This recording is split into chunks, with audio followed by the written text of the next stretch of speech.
Chief secretary संघ ने आज एक और ऑर्डर निकाला और इस नोटिफिकेशन के तहत उन्होंने ज़मीर अहमद अब्बासी जो कि ग्रेड 18 के ऑफिसर हैं और अभी वेटिंग ऑफ पोस्टिंग थे, इनको फौरी तौर पर सेक्रेटरी लोकल गवर्नमेंट बोर्ड तैनात करने के अहकाम जारी कर दिए हैं। और यहाँ पर मौजूद आयशा अबड़ो जो कि एक वो भी सीनियर अफसर हैं और लोकल गवर्नमेंट से वाबस्ता रही हैं, उनको भी वहां से ट्रांसफ़र करके deputy director headquarter Dubai disaster management authority Sindh तैनात करने के अहकाम जारी कर दिए हैं। एक ही ऑर्डर में दो ऑर्डर थे। आयशा बड़ो भी अब वहां जाके ज्वाइनिंग देंगी। तहम ज़मीर अहमद अब्बासी ने एक बार फिर लोकल गवर्नमेंट बोर्ड का चार्ज संभाल लिया और यकीनी तौर पर वो एक दफ़ा फिर उसी सरगर्मी के साथ अपने फ़राइज़ अंजाम देंगे, इसलिए कि बहुत सारे अफसरान कुछ आगे पीछे हो चुके थे, लेकिन अब यकीनी तौर पर उनके आने के बाद दोबारा शायद माहौल बेहतर हो जाए। अब देखते हैं कि ज़मीर अहमद अब्बासी चार्ज लेने के बाद पहले ऑर्डर कौन से निकालते हैं। ताहम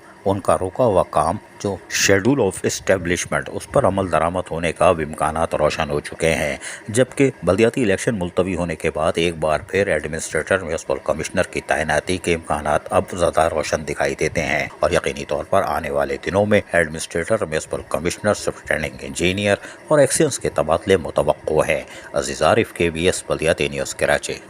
ऐसी ही खूबसूरत वीडियोस फ्यूचर में हासिल करने के लिए रेड बटन पर क्लिक करके और बेल आइकॉन को प्रेस करके हम सबके सब्सक्राइबर बनना मत भूलिए।